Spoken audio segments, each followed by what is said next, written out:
നമ്മോടൊപ്പം പ്രധാനപ്പെട്ട അതിഥികൾ കൂടി ചേരുന്നുണ്ട്. ശ്രീ വേണു നായർ, ശ്രീ ബ്രിഗേഡിയർ വേണു നായർ, ശ്രീ വേണുഗോപാൽ വിദേശകാര്യ നിരീക്ഷകൻ, ശ്രീ മിഥുൻ വിജയകുമാർ വിദേശകാര്യ വിദഗ്ധൻ എന്നിവർ ചർച്ചയുടെ ഭാഗമാകുന്നു. ശ്രീ മോഹൻ വർഗീസും നമ്മോടൊപ്പം ചേരുന്നു. ശ്രീ വേണുഗോപാൽ, ഇവിടെ പ്രധാനമന്ത്രി നടത്തിയ ഇന്നത്തെ അഭിസംബോധന അദ്ദേഹം അസന്നിഗ്ധമായി പല കാര്യങ്ങളും വ്യക്തമാക്കുന്നുണ്ട്. അതായത് നമ്മൾ ഒട്ടും പുറകോട്ടില്ല. പാകിസ്ഥാൻ കേണപേക്ഷിച്ചപ്പോഴാണ് ഇത്തരമൊരു വെടിനിർത്തലിനായി പോലും നമ്മൾ തയ്യാറായത്. ഇനിയും നിരീക്ഷിക്കും പാകിസ്ഥാന്റെ ഓരോ നീക്കവും എന്നുള്ളതാണ്. അതിനുശേഷമാകും ഓപ്പറേഷൻ സിന്ദൂറിന്റെ അടുത്ത ഘട്ടം. ചർച്ചയേ ഇല്ല, ഭീകരവാദവുമായി അല്ലാതെ ചർച്ചയില്ല. അതായത് സിന്ധു നദിയിലെ കരാറുമായി ബന്ധപ്പെട്ട് നിലപാട് തുടരും, ട്രേഡുമായി ബന്ധപ്പെട്ട നിലപാട് തുടരും. അങ്ങനെ ഒരു വിട്ടുവീഴ്ചയുമില്ല എന്ന് വളരെ വ്യക്തമായി പ്രധാനമന്ത്രി മനസ്സിലാക്കി കൊടുക്കുകയാണ് പാകിസ്ഥാനെ. അതെ, ഇന്ന് പ്രധാനമന്ത്രി നടത്തിയ ചർച്ചയിൽ ഇന്നത്തെ സംസാരത്തിൽ അദ്ദേഹത്തിൻ്റെ പ്രസംഗത്തിൽ അദ്ദേഹം ദേശത്തെ അഭിസംബോധന ചെയ്യുകയാണെന്നാണ് പറഞ്ഞതെങ്കിലും അദ്ദേഹം ഇന്ന് ലോകത്തെ അഭിസംബോധന ചെയ്തിരിക്കുകയാണ്. ലോകത്തെ പ്രധാനപ്പെട്ട രാഷ്ട്രങ്ങളെ മുഴുവൻ അഭിസംബോധന ചെയ്തിരിക്കുകയാണ്. പ്രത്യേകിച്ച് ചൈന, അമേരിക്ക എന്നീ രാഷ്ട്രങ്ങൾക്ക് കൂടിയുള്ള ഒരു മെസ്സേജാണ് അദ്ദേഹം ഇപ്പോൾ കൊടുത്തിരിക്കുന്നത്. അദ്ദേഹം വ്യക്തമായ ഒരു കാര്യം പറഞ്ഞു. ഇന്ന് ബുദ്ധ പൗർണമിയാണ്, സമാധാനത്തിൻ്റെ ദിനമാണ്. പക്ഷേ സമാധാനം നിലനിൽക്കണമെങ്കിൽ ശക്തി വേണം. ഇതാണ് ഇന്ത്യ പഠിച്ച ഇത്രയും നാളത്തെ നമ്മളോട് എതിർത്തവരിൽ നിന്നൊക്കെ നമ്മൾ പഠിച്ച ഏറ്റവും വലിയ പാഠം. ഇത് ഇന്ത്യ ഉൾക്കൊണ്ടിരിക്കുന്നു എന്നുള്ളതാണ്. ഈ 3 ദിവസമെന്ന് ഞാൻ തീർച്ച പറയുന്നില്ല, 2.5 ദിവസത്തെ യുദ്ധത്തിൽ നിന്നും നമ്മൾ ലോകത്തിന് കാട്ടിക്കൊടുത്തത്. ചൈനയുടെ ഉപകരണങ്ങൾ നമ്മൾ തട്ടിത്തെറിപ്പിച്ചു. പാകിസ്ഥാൻ കൊണ്ടുവന്ന 400-ൽ പരം തുർക്കി ഡ്രോണുകൾ നമ്മൾ നിഷ്പ്രഭമാക്കി. അവരുടെ എയർ ബേസുകൾ മുഴുവൻ തകർത്തു, റഡാറുകൾ തകർത്തു. ഇനി ഒരു വിമാനം അവിടുന്ന് പറന്ന് ഇപ്പുറത്ത് വന്ന് ഒരു ആക്രമണം നടത്താൻ പറ്റാത്ത ഒരു സാഹചര്യം ഇന്ത്യ സൃഷ്ടിച്ചു. ഇതിൽ നമ്മൾ അഭിമാനിക്കുക മാത്രമല്ല, മെയ്ഡ് ഇൻ ഇന്ത്യ എന്താണെന്ന് ഇന്ന് ചൈനയും അറിഞ്ഞിരിക്കുന്നു, US-ഉം അറിഞ്ഞിരിക്കുന്നു, വിദേശ രാഷ്ട്രങ്ങൾ മൊത്തം അറിഞ്ഞിരിക്കുന്നു, പാകിസ്ഥാൻ ഞെട്ടിയിരിക്കുന്നു. ഇതാണ് നമ്മുടെ പ്രധാനമന്ത്രി. ഒരു സംശയമില്ല. അത് മാത്രമല്ല, പാകിസ്ഥാൻ എന്നുള്ള പേര് അദ്ദേഹം ഓരോ വാചകത്തിലും എടുത്തു പറയുമ്പോൾ പാകിസ്ഥാനുള്ള ശക്തമായ മുന്നറിയിപ്പ്, ഇത് പാകിസ്ഥാനിലെ ഭരണാധികാരികൾ കേൾക്കണം എന്ന് തന്നെയാണ് ഇന്ത്യ ആഗ്രഹിക്കുന്നത്. അതായത് ഭീകരവാദവും വ്യാപാരവും ഒരുമിച്ച് പോവുകയില്ല, ഭീകരവാദവും ചർച്ചയും ഒരുമിച്ച് പോവുകയില്ല, രക്തവും വെള്ളവും ഒരുമിച്ച് ഒഴുകുകയില്ല. ഇതാണ് ഇന്ത്യ നൽകുന്ന സന്ദേശം. അത് മാത്രമല്ല, ഓപ്പറേഷൻ സിന്ധു താൽക്കാലികമായി നിർത്തിവെച്ചിട്ടേ ഉള്ളൂ. ഇനി പാകിസ്ഥാൻ എന്ത് ചെയ്യുന്നു എന്ന് കാത്തിരിക്കുകയാണ് ഇന്ത്യ. ഭീകരവാദത്തെ പ്രോത്സാഹിപ്പിക്കാൻ ശ്രമിച്ചാൽ ഇനി തിരിച്ചടി അങ്ങോട്ടുണ്ടാവും. അദ്ദേഹം ഒരു കാര്യം കൂടെ പറഞ്ഞു, അണുവായുധ ബ്ലാക്ക് മെയിലിംഗ് വേണ്ട, ഈ ന്യൂക്ലിയർ സ്പോൺസേർഡ് ടെററിസം വേണ്ട. ഈ യുഗം യുദ്ധത്തിൻ്റെതല്ല, പക്ഷേ തീവ്രവാദികളുടേതുമല്ല, തീവ്രവാദത്തിന്റെ. മാത്രമല്ല, അണുവായുധ ശേഖരമുണ്ടെന്ന് പറയുന്നവരെ അവിടെ വന്ന് ആക്രമിക്കുമെന്ന് പാകിസ്ഥാന്റെ മന്ത്രിമാർ ആദ്യം ഞങ്ങൾ ഇത് പ്രയോഗിക്കുമെന്ന് ഭീഷണിപ്പെടുത്തിയ ആദ്യം പാകിസ്ഥാനാണ്. അതെ, അതിനേക്കാൾ വലിയൊരു പ്രധാന കാര്യമാണ് ഞാൻ പറയാൻ വന്നത്. അതായത് ഈ നമ്മളോട് ചർച്ചയ്ക്ക് വന്ന ദിവസം 10-ാം തീയതി 1 മണിക്ക് US പറഞ്ഞത്, ഭയങ്കരമായ സന്നാഹം, നിങ്ങളുടെ പ്രധാനപ്പെട്ട കേന്ദ്രങ്ങളിലേക്ക് അണുവായുധ ആക്രമണം വരെ അവർ നടത്തിയേക്കും, നിങ്ങൾ ഞെട്ടിപ്പോവും, അതുകൊണ്ട് ഞങ്ങൾ മധ്യസ്ഥരാകാമെന്ന് പറഞ്ഞപ്പോൾ വേണ്ട, അവരുടെ DGMO ഞങ്ങളുടെ DGMO ആയിട്ട് സംസാരിക്കട്ടെ എന്നാണ് പറഞ്ഞത്. നമ്മൾ അടിച്ചത് ഈ അണുവായുധ ശേഖരത്തിന് തൊട്ടടുത്താണ്. അതെ, അവിടെ ഇത് ഇന്ത്യക്ക് വളരെ മുമ്പേ അറിയാമായിരുന്നു. ഇന്ത്യ വളരെ കണക്ക് കൂട്ടിയാണ് റാവൽപിണ്ടിയിലെ അവരുടെ അണുവായുധ കേന്ദ്രത്തിന് തൊട്ടടുത്ത് വരെ കൊണ്ടുപോകുമ്പോൾ അത് അപ്പുറത്തിടാൻ അറിഞ്ഞുകൂടായിട്ടല്ല, അപ്പുറത്തിടാതെ ഇപ്പുറത്തിട്ടതാണ്. ന്യൂക്ലിയർ ബ്ലാക്ക് മെയിലിംഗ് വേണ്ട എന്നുള്ള സന്ദേശമാണ് കൃത്യമായിട്ട് പ്രധാനമന്ത്രി തന്റെ എത്രയോ രാജ്യങ്ങളുടെ പക്കൽ ന്യൂക്ലിയർ ബോംബുകളുണ്ട്. ഇപ്പോൾ എത്രയോ യുദ്ധങ്ങൾ ലോകത്ത് നടക്കുന്നുണ്ട്. പക്ഷേ യുദ്ധത്തിന്റെ ആദ്യഘട്ടം തന്നെ ഇത് പ്രയോഗിക്കുമെന്ന് വെല്ലുവിളിക്കുകയാണ്. അപ്പൊ എത്രത്തോളം അല്പരാണ്. ഇവിടെ മാത്രമല്ല, UN സെക്യൂരിറ്റി കൗൺസിൽ, ലോകത്തിന്റെ സെക്യൂരിറ്റി ഉറപ്പാക്കേണ്ട UN സെക്യൂരിറ്റി കൗൺസിലിൽ ഇരുന്ന് പാകിസ്ഥാൻ ഇത് പറഞ്ഞിട്ട് അവിടുത്തെ ബാക്കി വീറ്റോ പവറുള്ള രാഷ്ട്രങ്ങളൊക്കെ എന്ത് ചെയ്തു എന്നതിന്റെ ഒരു ചോദ്യവും കൂടെയാണ് ഇന്ന് നമ്മുടെ പ്രധാനമന്ത്രി. മോഹൻ വർഗീസ്, ഇത് ലോകത്തെ നോക്കി തന്നെയാണല്ലോ പ്രധാനമന്ത്രി പറയുന്നത്. ലോക രാജ്യങ്ങൾ ഇന്ത്യ പാകിസ്ഥാൻ സംഘർഷത്തെ ഏത് രീതിയിലാണ് കണ്ടത്, അവരേത് രീതിയിലാണ് ഇടപെട്ടത് എന്നൊക്കെ ചർച്ച ചെയ്യുമ്പോൾ ഇന്ത്യക്ക് പറയാനുള്ളത് സ്പഷ്ടമായിട്ട് പറയും, ഭീകരവാദം പ്രോത്സാഹിപ്പിക്കാൻ പറ്റില്ല, അതിന്റെ അടിവേര് ഇന്ത്യ ഇളക്കുമെന്ന്. അല്ലേ ശ്രീ മഞ്ജുഷ്? ലോകത്തോടും ഇന്ത്യയിലെ ജനങ്ങളോടും പാകിസ്ഥാനിലെ ഭരണകൂടത്തോടുമായി അല്ലെ സൈന്യത്തോടുമായി ലോകത്തിന് നെറുകയിൽ നിന്നുകൊണ്ട് ഇന്ത്യ പറയുകയാണ് ഞങ്ങളുടെ നയം മാറിയിരിക്കുന്നു. അവിടെയാണ് ഞാൻ കണ്ട ഒരു വ്യത്യസ്തത. ഇതാണ്, നാളിതുവരെ ഞങ്ങളുടെ നയം ഇങ്ങനെയായിരുന്നില്ല. ഇനി മുതൽ an act of terror will be considered as an act of war. അങ്ങനെയെങ്കിൽ ഏതറ്റം വരെ പോകാനും മടിക്കില്ല എന്ന ഉഗ്രമായ പ്രസ്താവനയാണ്. ഇത് മാത്രമല്ല, ഇൻഡിജിനൈസേഷൻ ഓഫ് വെപ്പൺസിൻ്റെ ഒരു സൂചനയാണ്.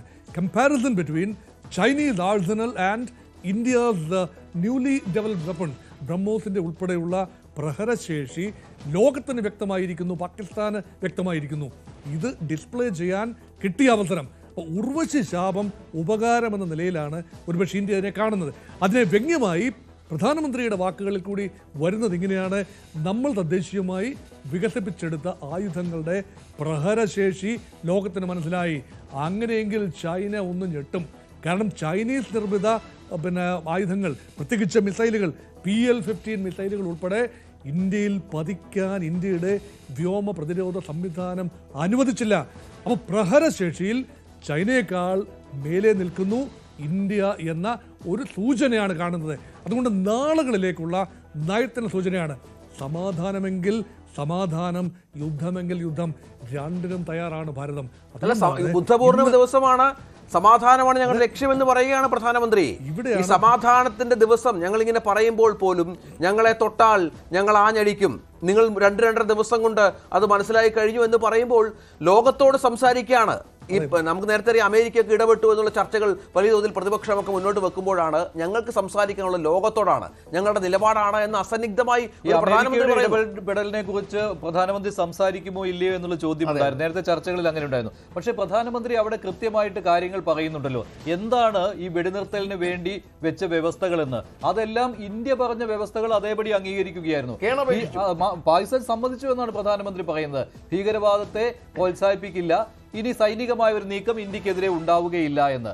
അപ്പോൾ അങ്ങനെ ഒരു വ്യവസ്ഥകൾ അംഗീകരിക്കുന്ന സ്ഥിതിയിലേക്ക് പാകിസ്ഥാൻ വന്നുവല്ലോ. പാകിസ്ഥാന് വിശ്വസിക്കാൻ പറ്റില്ല, അത് മറ്റൊരു കാര്യം. പക്ഷേ അവരുടെ വ്യോമത്താവളങ്ങൾ ആക്രമിച്ചപ്പോൾ അതും പ്രധാനമന്ത്രി പറയുകയുണ്ടായല്ലോ, വ്യോമത്താവളങ്ങൾ ആക്രമിക്കാൻ നമുക്ക് കഴിഞ്ഞു, അവർ പോലും പ്രതീക്ഷിക്കാത്ത രീതിയിലാണ് ഇന്ത്യൻ സൈന്യം പ്രതികരിച്ചത് എന്ന്. അപ്പോൾ പാകിസ്ഥാന് ആ വ്യവസ്ഥകൾ അംഗീകരിക്കേണ്ടി വന്നു. അപ്പോൾ ഇന്ത്യ മുന്നോട്ട് വെച്ച മാനദണ്ഡങ്ങൾ എന്താണോ അതാണ് അംഗീകരിക്കപ്പെട്ടത്.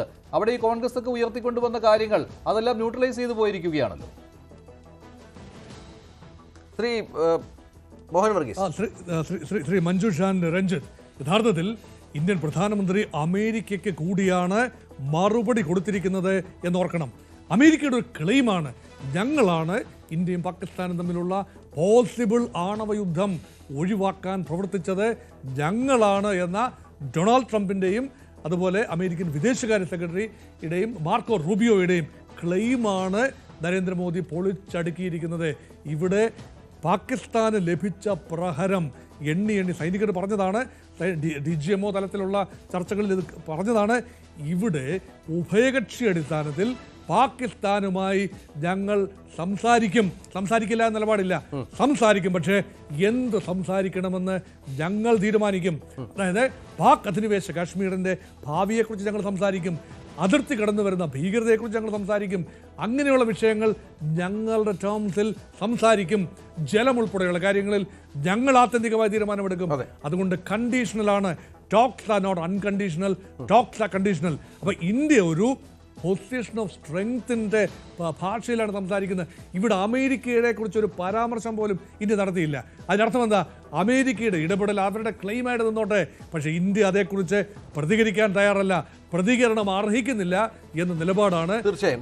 ശ്രീ മിഥുൻ വിജയകുമാർ, ഇവിടെ എത്ര ആർജവമുള്ള ഒരു ഭരണാധികാരിയുടെ, ഒരു രാഷ്ട്രത്തലവന്റെ വാക്കുകളാണ് നമ്മൾ ഇപ്പോൾ കേട്ടത്. ശ്രീ മോഹൻ വർഗീസ് പറഞ്ഞതുപോലെ ഞങ്ങൾ തീരുമാനിക്കും എന്ത് ചർച്ച ചെയ്യണമെന്നുള്ളത്. നിങ്ങൾക്ക് വേണം ഇങ്ങോട്ട് ചർച്ച ചെയ്യാം. ഞങ്ങളുടെ ചർച്ച 2 വിഷയത്തിൽ മാത്രമാണ്. ഒന്ന് തീവ്രവാദം, അത് നിർത്തിയാൽ മാത്രം മറ്റു വിഷയങ്ങൾ. മറ്റൊന്ന് POK, അതുമായി ബന്ധപ്പെട്ട് മാത്രം. ഇത് പാകിസ്ഥാനോട് പറയുമ്പോൾ നമ്മൾ കഴിഞ്ഞ 2-2.5 ദിവസമായി നടത്തിയ ഒരു വലിയ പോരാട്ടത്തിന്റെ വിജയമെന്ന ആത്മവിശ്വാസം കൂടി പ്രധാനമന്ത്രിക്കുണ്ട്. തീർച്ചയായിട്ടും പ്രധാനമന്ത്രി ആത്മവിശ്വാസം. മിഥുൻ വിജയകുമാർ, തീർച്ചയായും ഇവിടെ പറയാം സാർ, പറയാം. മിഥുൻ പറഞ്ഞോളൂ. മിഥുൻ, ഓക്കെ, അതെ, ഇവിടെ പ്രധാനമന്ത്രി പറഞ്ഞൊരു വളരെ ശക്തമായ ഒരു സ്റ്റേറ്റ്മെന്റ് ഉണ്ട്. അതായത് ശാന്തി കാ മാർഗ് ഭി ശക്തി സേ ഹോക്കർ ജാത്താ ഹൈ എന്ന് പറഞ്ഞൊരു സ്റ്റേറ്റ്മെന്റ് ഉണ്ട്. അത് പറഞ്ഞുകൊണ്ടാണ് അദ്ദേഹം ഈ ഒരു കാര്യത്തിന് എംഫസിസ് കൊടുക്കുന്നത്. എനിക്ക് എൻ്റെ വോയിസ് തന്നെ എക്കോ കേൾക്കുന്നുണ്ട്. പിന്നെ ഇതിൽ നമ്മൾ ഒരു സെറ്റ് ചെയ്യുന്ന ഒരു പ്രീസിഡൻസ് ഉണ്ട് ഇവിടെ. അതായത് ഉറിക്ക് ശേഷം നമ്മൾ POKയിലെ ഒരു സർജിക്കൽ സ്ട്രൈക്ക് നടത്തുന്നു. പുൽവാമയ്ക്ക് ശേഷം ബാലാകോട്ട് സ്ട്രൈക്ക് ചെയ്യുന്നു. പഹൽഗാമിന് ശേഷം അവരുടെ 9 തീവ്രവാദ കേന്ദ്രങ്ങൾ നശിപ്പിക്കുന്നു. അപ്പോൾ ഇന്ത്യയുടെ മെസ്സേജ് വളരെ ലൗഡ് ആൻഡ് ക്ലിയർ ആണ്. പാകിസ്ഥാൻ ഏതെങ്കിലും രീതിയിലുള്ള ഒരു ഇൻഫിൽട്രേഷൻ ഇവിടേക്ക് നടത്തുകയാണെങ്കിൽ അതിന് ഇന്ത്യ മറുപടി കൊടുത്തിരിക്കും. അത് ഇത്രയും കാലമായിട്ട് ഇല്ലാത്തൊരു കാര്യമായിരുന്നു. അതായത് പാകിസ്ഥാൻ പല അറ്റാക്സും ഇന്ത്യയിൽ നടത്തിയിട്ടുണ്ട്. പാർലമെന്റ് അറ്റാക്ക് നടത്തിയിട്ടുണ്ട്. ഇപ്പം ഒരു എന്താ പറയുക, ഐസൊലേറ്റഡ് ആയിട്ടുള്ള അറ്റാക്സ് നോക്കുകയാണെങ്കിൽ ജമ്മുവിലെ പല സ്ഥലങ്ങളിലും, അഖ്നൂറിലാണെങ്കിലും EME ക്യാമ്പ് ആക്രമിച്ചിട്ടുണ്ട്. എത്രയോ എന്താ പറയുക ഓഫീസേഴ്സ് മരിച്ചിട്ടുണ്ട്. ഈ പറഞ്ഞ പോലെ കാലുച്ചക്കിൽ ആർമി സ്കൂൾ വരെ അറ്റാക്ക് ചെയ്തിട്ടുണ്ട്. അപ്പോൾ അങ്ങനെയുള്ള സമയത്തൊന്നും തന്നെ ഇന്ത്യ പ്രതികരിച്ചിട്ടില്ല, വലിയ രീതിയിലൊന്നും ഇന്ത്യ പ്രതികരിച്ചിട്ടില്ല. അന്നൊക്കെ നമ്മൾ സമാധാനം തേടി പോവുകയായിരുന്നു. പക്ഷേ ഇന്ന് ഇന്ത്യ വളരെ കൃത്യമായി പാകിസ്ഥാൻ ഒരു മെസ്സേജ് കൊടുക്കുന്നുണ്ട്. അതായത് ഇവിടെ ഏതെങ്കിലും രീതിയിലുള്ള ഇൻഫിൽട്രേഷൻ നടക്കുകയാണെങ്കിൽ അതൊരു ആക്ട് ഓഫ് വാർ ആയിട്ട് തന്നെയാണ് ഇന്ത്യ കാണുക എന്നത്. അപ്പോൾ ആ രീതിയിലാണ് നമ്മൾ ഇതിനെ കണ്ടതും, ആ രീതിയിലാണ് പ്രതികരിച്ചതും. അതിനുള്ള തിരിച്ചടി പാകിസ്ഥാൻ വളരെ സ്ട്രോങ് ആയി കിട്ടുകയും ചെയ്തു. മാത്രമല്ല ഇതിലെ അമേരിക്കൻ്റെ ഇന്റർവെൻഷൻ എന്ന് പറഞ്ഞുകൊണ്ടിരിക്കുന്നു. അമേരിക്ക തുടക്കത്തിൽ JD വാൻസ് പറഞ്ഞ എന്താണ്, എന്താ പറയുക, this is none of our business എന്ന് പറഞ്ഞിട്ടാണ് JD വാൻസ് ഈ കാര്യത്തെ എന്താ പറയുക അഡ്രസ്സ് ചെയ്തത്. അവിടെ നിന്നും ഡൊണാൾഡ് ട്രംപ് ഇടപെട്ടു, ഈ വിഷയം പരിഹരിച്ചു എന്നൊക്കെ പറയുമ്പോൾ അമേരിക്കയ്ക്ക് എന്തുകൊണ്ട് ഇടപെടേണ്ടി വന്നു എന്നതാണ് ഒരു പക്ഷേ നമ്മൾ ഇവിടെ നോക്കിക്കാണേണ്ട ഒരു കാര്യം. ഇവിടെ മനസ്സിലാക്കുന്ന ഒരു കാര്യം എന്താ വെച്ചാൽ, പാകിസ്ഥാൻ ഈ ഒരു വാറിലേക്ക് വന്ന ശേഷം, അതായത് പാകിസ്ഥാൻ തീവ്രവാദ ക്യാമ്പുകൾ നമ്മൾ ആക്രമിച്ചതിന് ശേഷം പാകിസ്ഥാന്റെ മിലിറ്ററി ആയിരുന്നു അതിൽ റെസ്പോണ്ട് ചെയ്യുന്നത്. അങ്ങനെ ഒരു മിലിറ്ററി റെസ്പോൺസ് ഉണ്ടായപ്പോൾ നമ്മൾ തിരിച്ചടിച്ചു. ആ തിരിച്ചടിയിൽ പാകിസ്ഥാൻ ഉണ്ടായ നഷ്ടങ്ങൾ എന്ന് പറയുന്നത് 40 മുതൽ 50ഓളം പട്ടാളക്കാർ അവരുടെ പട്ടാളക്കാർ മരിച്ചു. 100ഓളം അവരുടെ ഭീകരവാദികൾ കൊല്ലപ്പെട്ടു. ഭീകരവാദികൾ എന്ന് പറയുമ്പോൾ അവരുടെ ഒരു ആൾട്ടർനേറ്റ് ആർമി പോലെയാണ് ഭീകരവാദികൾ അവിടെ ആക്ട് ചെയ്യുന്നത്. അപ്പോൾ അതവർക്ക് വലിയ നഷ്ടങ്ങളാണ് ഉണ്ടായത്. അവരുടെ ക്ലാസിഫൈഡ് ആയിട്ടുള്ള പല സേനാ കേന്ദ്രങ്ങളും നമുക്ക് തകർക്കാൻ സാധിച്ചു. 11ഓളം വ്യോമ കേന്ദ്രങ്ങൾ നമ്മൾ ആക്രമിച്ചു. വളരെ കൃത്യമായി തന്നെ, അതായത് ബോലാനി, സർഗോദ, പിന്നെ ഈ പറഞ്ഞ പോലെ പർസാർ, സുക്കൂർ, ഈ പറഞ്ഞ എയർഫീൽഡ്സ് ഒക്കെ തന്നെ ഇന്ത്യ വളരെ പ്രിസിഷനായിട്ട് അറ്റാക്ക് ചെയ്തിട്ട് നശിപ്പിക്കാൻ ഇന്ത്യക്ക് സാധിച്ചു. അപ്പോൾ പാകിസ്ഥാൻ എന്തുകൊണ്ടും വളരെ ഒരു എന്താ പറയുക, ഈ യുദ്ധത്തിൽ പാകിസ്ഥാന് പിടിച്ചു നിൽക്കാൻ പറ്റില്ല എന്നുള്ള അവസ്ഥയിലായപ്പോഴാണ് അമേരിക്കയുടെ സഹായം തേടിയത് അവർ.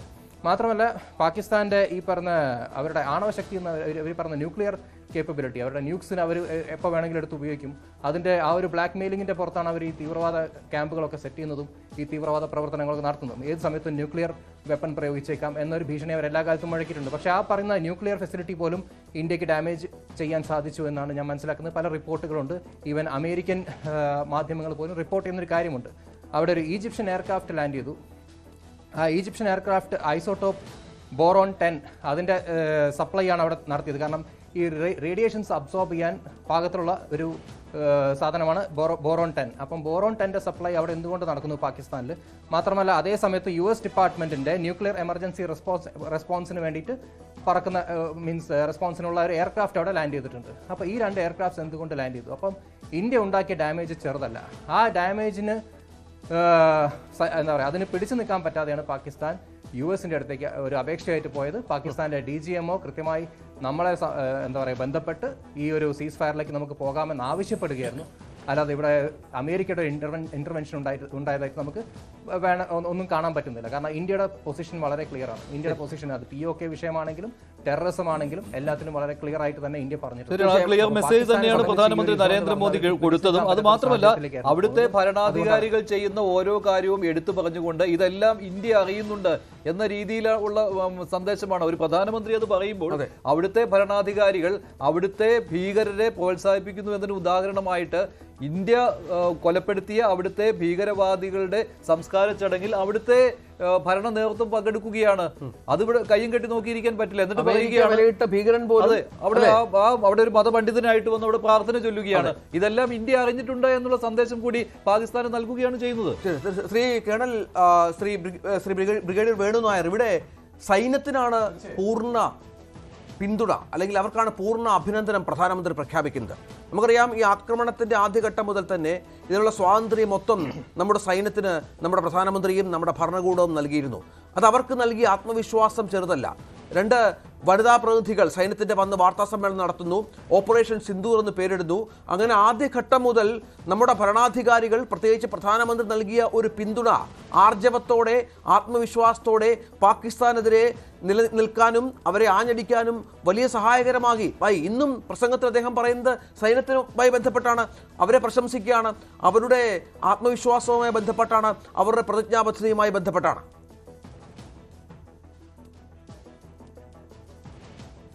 തീർച്ചയായിട്ടും എല്ലാവർക്കും ജയ് ഹിന്ദ്.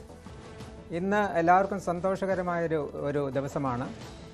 ഇന്ത്യൻ പ്രധാനമന്ത്രി നോക്കുകയാണെങ്കിൽ ഒരു വിക്ടറി സ്പീച്ച് നടത്തുന്ന പോലെയാണ് ഇന്ന് സംസാരിച്ചത്. അദ്ദേഹം ഏതാണ്ട് 20 മിനിറ്റ് സംസാരിച്ചു. അത് തുടങ്ങിയത് നമ്മുടെ സൈന്യത്തിനെ പ്രശംസിച്ചുകൊണ്ടാണ്, അവരെ അത് തെളിയിച്ചതുകൊണ്ടാണ് ആ ഒരു പ്രശംസ വന്നത്. ഞാൻ ഒരു പൂർവ്വ സൈനികൻ എന്ന നിലയിൽ എനിക്കും അഭിമാനമുണ്ട്. നമ്മുടെ സൈന്യം ഇങ്ങനെ ഒരു ചലഞ്ച് വന്നപ്പോൾ അതിനെ നേരിടുകയും ഒരു വിജയം തന്നെ കൊടുത്തു. വിജയത്തിൻ്റെ അടുത്തെത്തി. ഒരു 4 ദിവസത്തെയാണെന്ന് കരുതണം, ആണ് നമ്മൾ കൊടുത്തത്. ഇതൊന്ന് നോക്കുകയാണെങ്കിൽ ഇത് 5ാമത്തെ യുദ്ധം എന്ന രീതിയിൽ എടുക്കൂ. 4 യുദ്ധം അവർ തോറ്റിരുന്നു. ഇപ്പം 5ാമത്തെ യുദ്ധവും അവർ തോറ്റിരിക്കുകയാണ്. ഇതിൽ ഏറ്റവും വലിയ നാണക്കേടുണ്ടാക്കിയത് 71 വാറിലാണ്. അത് അവസാനിച്ചത് അവരുടെ അന്നത്തെ പാകിസ്ഥാൻ ഈസ്റ്റേൺ വിങ് പോയി, അത് ബംഗ്ലാദേശായി. അതുകൂടാതെ 93,000 പ്രിസണേഴ്സ് വാറാണ് ഉണ്ടായത്. അത് അവരുടെ ലെഫ്റ്റനൻറ്റ് ജനറൽ അദ്ദേഹം തൻ്റെ പിസ്റ്റൾ വെച്ച് കീഴടങ്ങുക എന്നുള്ളത് 1940 സെക്കൻഡ് വേൾഡ് വാർ കഴിഞ്ഞിട്ട് ഉള്ള ഇത്രയും വലിയ സംഖ്യയിൽ ഒരു കീഴ്പ്പെടൽ നടക്കുന്നത് ഈ 71 വാറിന് ഇന്ത്യയാണ് അതിന് കാരണം തലയുയർത്തി നിന്നതെന്ന്. അതുപോലെ തന്നെ ഇന്നും ഇഫ് യു നോക്കുകയാണെങ്കിൽ 4 ദിവസത്തെ യുദ്ധത്തും കൊണ്ട് അവർ അടിയറവ് പറഞ്ഞിരിക്കുകയാണ്. അത് വലിയൊരു വിജയമാണ്. എന്താണെന്ന് വെച്ചാൽ ഇതിൽ ഉപയോഗിക്കപ്പെട്ട ആയുധങ്ങളൊക്കെ നോക്കുകയാണെങ്കിൽ ഇന്ത്യയുടെ സൈഡിൽ നിന്നും പാകിസ്ഥാൻ്റെ സൈഡിൽ നിന്നും ഫീൽഡ് ചെയ്ത എല്ലാം വാർ ടെസ്റ്റഡ് ആയിരുന്നില്ല. നമ്മുടെ ബ്രഹ്മോസ് എല്ലാവർക്കും ഇപ്പോഴേ തന്നെ രാഷ്ട്രങ്ങൾ അതിൻ്റെ പുറകെ പോകുന്നുണ്ട്. അവർക്ക് എക്സ്പോർട്ട് ചെയ്യാൻ നമ്മൾ എടുത്തുകൊണ്ടിരിക്കുകയാണ്. അതും ഈ യുദ്ധത്തിൽ എംപ്ലോയ് ചെയ്തിട്ടുണ്ടെന്നാണ് ഞാൻ അറിയുന്നത്. അതുകൊണ്ടുള്ള അതിൻ്റെ പ്രഹരശക്തിയും വന്നിട്ടുണ്ട്. അതുപോലെ തന്നെ AD system, integrated AD system നമ്മൾ കണ്ടു. അതാണ് അവരുടെ 2 ദിവസം തുടർച്ചയായിട്ട് പാകിസ്ഥാൻ നടത്തിയ ഇൻവേർഡ് ആക്രമണത്തിന് ഒരു തരിച്ചുപോൽ നമുക്ക് നാശമുണ്ടായിട്ടില്ല. അത് നമ്മുടെ സിസ്റ്റം AD സിസ്റ്റത്തിൻ്റെ ഇതാണ്. നമ്മുടെ ആർമി ADയും എയർഫോഴ്സും എല്ലാം കൂടി കൂടിച്ചേർന്നാണ് ചെയ്തത്. അതിൽ തന്നെ നോക്കേണ്ടത് ഇതിൽ ഈ short range, medium range and long range വെപ്പൺസാണ് ടെസ്റ്റ് ചെയ്തപ്പെട്ടത്. ഷോർട്ട് റേഞ്ചിൽ നമ്മുടെ വിൻറ്റേജ് എക്യുപ്മെൻറ്റ് വരെ വളരെ സഹായകരമായിരുന്നു നമുക്ക്. അതിൽ മോഡിഫൈഡ് ചെയ്ത L70 വളരെ ഏതാണ്ട് സെക്കൻഡ് വേൾഡ് വാർ കഴിഞ്ഞ ഉടനെ അതിൽ അവസാനമൊക്കെ യൂസ് ചെയ്തതാണ്. അതിനെ മോഡിഫൈ ചെയ്യാൻ നമ്മുടെ DRDO ആണ് മോഡിഫൈ ചെയ്തത്. മിനിറ്റിൽ 300-400 റൗണ്ട്സ് പെർ മിനിറ്റ് ഫയർ ചെയ്യാവുന്ന ശക്തി. അതൊക്കെയാണ് ആക്ച്വലി ഈ ഡ്രോൺസിനെ തകർത്തത്. അതുപോലെ തന്നെ ആകാശ് തീർ എന്ന് പറയുന്ന ഒരു പുതിയ വെപ്പൺ സിസ്റ്റം ഇത് വാർ ടെസ്റ്റഡ് ആയിരിക്കുകയാണ്. അത് വളരെ ഹിറ്റായി ആയിരിക്കുകയായിരുന്നു. ഒരു 30 കിലോമീറ്റർ ഉള്ളതാണ്, സൂപ്പർസോണിക്കാണ്. അത് ടോട്ടലി നമ്മുടെ DRDO ഡെവലപ്പ് ചെയ്തതാണ്. നമ്മുടെ ഭാരത് ഡൈനാമിക്സ് ആണ്, ഇലക്ട്രോണിക്സും കൂടിയാണ് അതിൻ്റെ പ്രൊഡക്ഷൻ ചെയ്യുന്നത്. അതും വാർ ടെസ്റ്റഡായി. അതുപോലെ തന്നെ നമ്മുടെ പഴയ വിൻറ്റേജ് എക്യുപ്മെൻറ്റ്സായ പിച്ചോറ, ഓസ AK മുതലായ ആയുധങ്ങളും ഇപ്പോഴും വാർ വർത്തിയാണ് നമ്മുടെ സൈനിക ശക്തി എത്രത്തോളം ഉണ്ട്. നമ്മൾ ഈ കണക്കൊക്കെ പറയുമല്ലോ, 4ാമത്തെ സൈനിക ശക്തി, അല്ലെങ്കിൽ ഇത്ര ആയുധങ്ങളുണ്ട്, ഇത്ര പടക്കോപ്പുകളുണ്ട് എന്ന് പറയുമ്പോൾ നമ്മുടെ സൈനിക ശക്തി എത്രത്തോളം ഉണ്ട് എന്ന് ലോകത്തെ, പ്രത്യേകിച്ച് പാകിസ്ഥാനെ, ചൈനയെ ഒക്കെ അവർക്ക് മനസ്സിലാക്കാൻ പറ്റുകയാണ്. അദ്ദേഹം എടുത്തു പറഞ്ഞ മേഡ് ഇൻ ഇന്ത്യ തെളിയിക്കപ്പെടുകയാണ്. ഇന്ത്യയുടെ പ്രതിരോധ ഉപകരണങ്ങളിൽ മേഡ് ഇൻ ഇന്ത്യ എന്നുള്ള വാചകം എത്രമാത്രം പ്രസക്തമാണ്, അത് തെളിയിക്കപ്പെട്ടു എന്നാണ്. അതെ, എന്താണ്? അതെ എക്സാക്ട്ലി അതാണ് പറഞ്ഞു വന്നത്. തീർച്ചയായും ശ്രീ വേണുഗോപാൽ അങ്ങനെ ഈ അതുപോലെ തന്നെ ഇപ്പോൾ നമ്മുടെ പുറകിൽ തുടരാം സാർ, തുടരാം.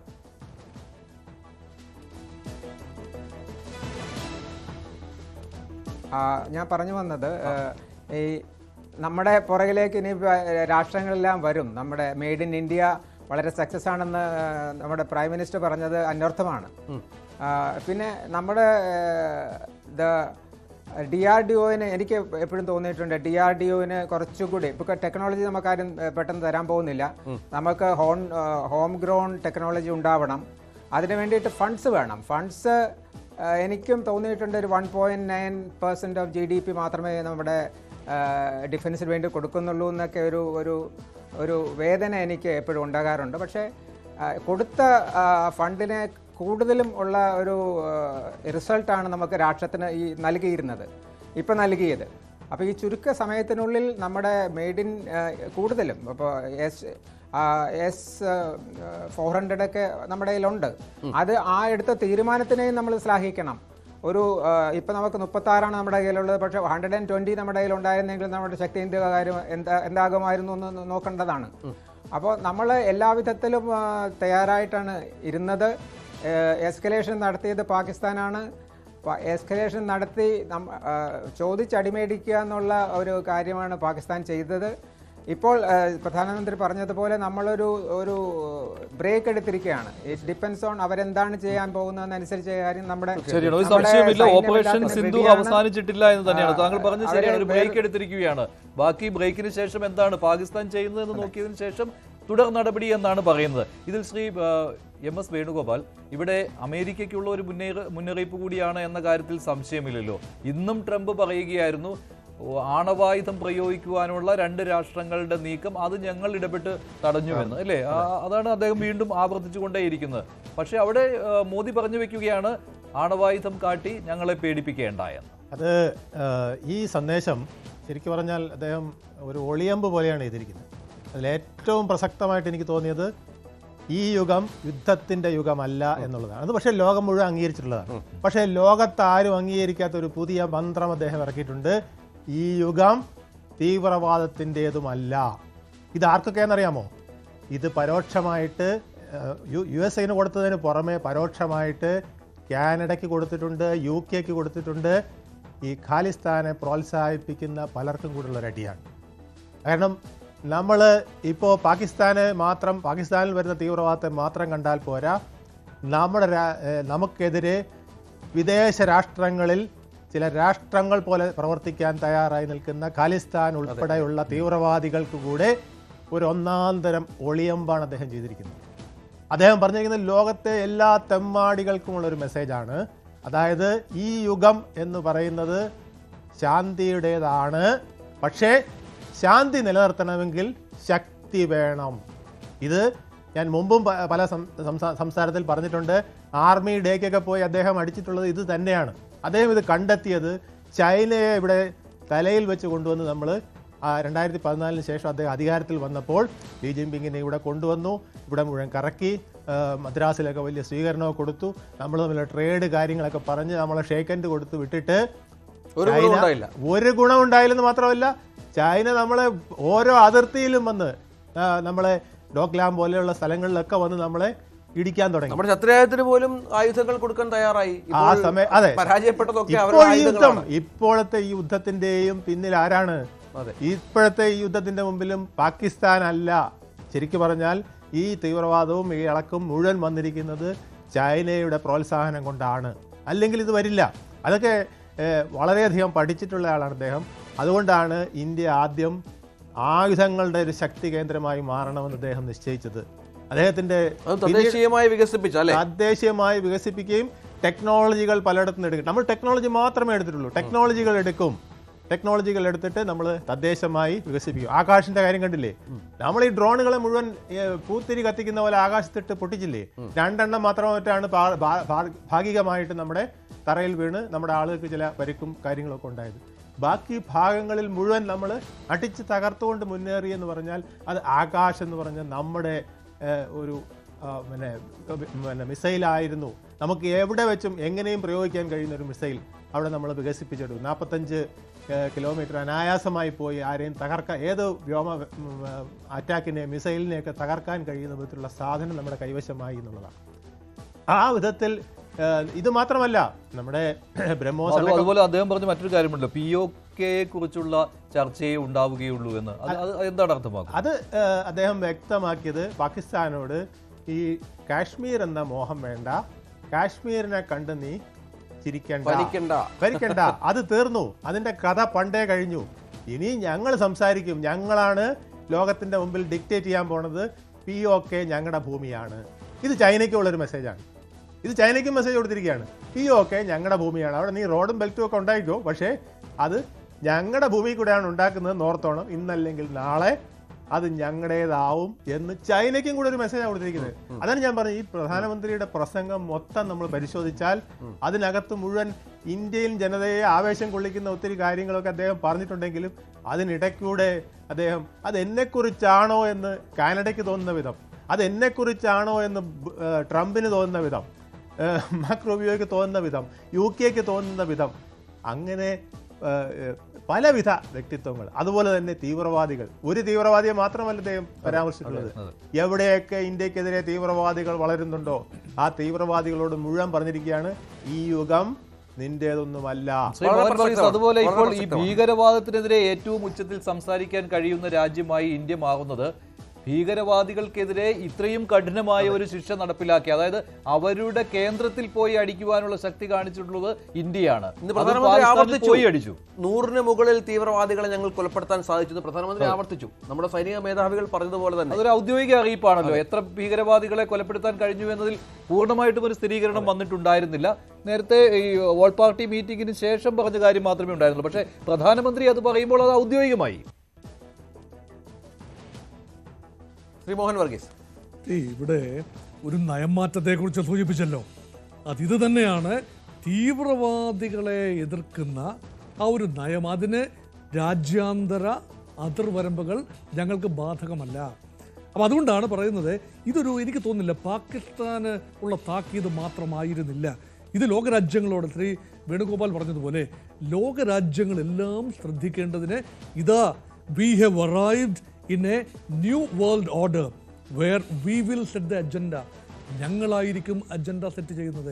ഭീകരതയ്ക്കെതിരെയുള്ള പോരാട്ടമെന്ന് പല രാജ്യങ്ങളും പറഞ്ഞു വെക്കും, പക്ഷെ ഞങ്ങൾക്കൊരു അജണ്ടയുണ്ട്. ഞങ്ങൾ സെറ്റ് ചെയ്യുന്ന അജണ്ടയിൽ ലോകമിനി മുന്നോട്ട് പോകും. അതൊരു പക്ഷേ പാക് അധിനിവേശ കാശ്മീരിൽ ഞങ്ങൾ തുടങ്ങി വയ്ക്കുന്നു, പാകിസ്ഥാനിൽ ആകമാനമായി ഞങ്ങൾ തുടങ്ങി വയ്ക്കുന്നു. അതുകൊണ്ട് നിരന്തരം അതിർത്തി കടന്ന് ഇന്ത്യയുടെ ആക്രമണം ഉണ്ടാകാം. പാകിസ്ഥാന്റെ ഭാഗത്തു നിന്ന് ഏതെങ്കിലും നീക്കമുണ്ടായാൽ, തീവ്രവാദികൾ നുഴഞ്ഞു കയറാൻ ശ്രമിച്ചാൽ, പഹൽഗാം പോലെയുള്ള കാര്യങ്ങൾ ആവർത്തിച്ചാൽ ഞങ്ങൾ അതിർത്തി കടക്കാൻ മടിക്കില്ല. അതുകൊണ്ടാണ് ഓപ്പറേഷൻ സിന്ദൂർ അവിടെ നിർത്തിവെച്ചതേ ഉള്ളൂ, അല്ലാതെ ഉപേക്ഷിച്ചിട്ടില്ല. അതിനെയും തുടരും. അതാണ് പാകിസ്ഥാൻ നൽകുന്ന ഉറപ്പ്. അതുമാത്രമല്ല, ഈ അജണ്ട സെറ്റിങ്ങിനെ കുറിച്ച് ഞാൻ പറഞ്ഞല്ലോ, ഞാൻ അജണ്ട എന്നുള്ള വാക്ക് തന്നെയാണ് പറയുന്നത്. ഇവിടെ ലോകം ഭീകരതയ്ക്കെതിരെയുള്ള പോരാട്ടം എന്ന ഒരു ജനറൽ നറേറ്റീവ് ഉണ്ട്. പക്ഷേ സൗകര്യപൂർവ്വം ഭീകരതയ്ക്കെതിരെയുള്ള പോരാട്ടത്തിൽ ചില കാര്യങ്ങളിൽ അങ്ങ് മറക്കുകയാണ്. ഇപ്പോൾ ഇന്ത്യ പറഞ്ഞല്ലോ, ഈ ഫൈനാൻഷ്യൽ ആക്ഷൻ ടാസ്ക് ഫോഴ്സിന് മുമ്പിൽ കണക്കുകൾ നിരത്തിയല്ലോ ഇന്ത്യ, IMFന് മുമ്പിൽ കണക്കുകൾ നിരത്തിയല്ലോ. എന്നിട്ട് എന്തേ IMF ശ്രദ്ധിച്ചില്ല? അപ്പോൾ ഒരു വഴിക്ക് കച്ചവടം അങ്ങ് നടക്കും, ഒരു വഴിക്ക് ഗ്രാൻഡും ലോണും ഒക്കെ നടക്കും. ഇതെല്ലാം തന്നെ സൗകര്യപൂർവ്വം അങ്ങ് ഭീകരതയ്ക്കെതിരെയുള്ള പോരാട്ടം ചില സമയത്ത് ലോകരാജ്യങ്ങൾ സൗകര്യപൂർവ്വം അങ്ങ് മടക്കും. ആ പണി ഇനി നടപ്പില്ല. അതുകൊണ്ട് ഞങ്ങൾ കയറി ആക്രമിക്കും. അതൊരു പക്ഷേ ശ്രീ വേണുഗോപാൽ പറഞ്ഞതുപോലെ കാനഡയിലുള്ള ഹർദീപ് സിംഗ് നിജ്ജർ വധിക്കപ്പെട്ടതിന് പിന്നിൽ ഇന്ത്യയാണ് എന്നതിൻ്റെ അനൗപചാരികമായ വെയിൽഡായ ഒരു സമ്മതമാണ്. ഞങ്ങളുടെ പോളിസി മാറിയിരിക്കുന്നു. ഞങ്ങൾക്ക് ഭീകരതയോട് സീറോ ടോളറൻസ് ആണ്. പല മാർഗങ്ങൾ ഉപയോഗിച്ചെന്നിരിക്കും. പാകിസ്ഥാൻ്റെ മണ്ണിൽ 10-ലധികം ഭീകരരാണ് കഴിഞ്ഞ 2 വർഷത്തിനുള്ളിൽ പാകിസ്ഥാൻ്റെ മണ്ണിൽ ആക്രമണങ്ങളിൽ കൊല്ലപ്പെട്ടത്. ഇന്ത്യ തേടിക്കൊണ്ടിരുന്ന ഭീകരർ, ഇന്ത്യ നേരിട്ട് വധിക്കുന്ന ഭീകരരാണ് ഇപ്പോൾ ഈ ആക്രമണത്തിൽ. 5 ഭീകരരുടെ പേരുകൾ എടുത്തു പറയുന്നു.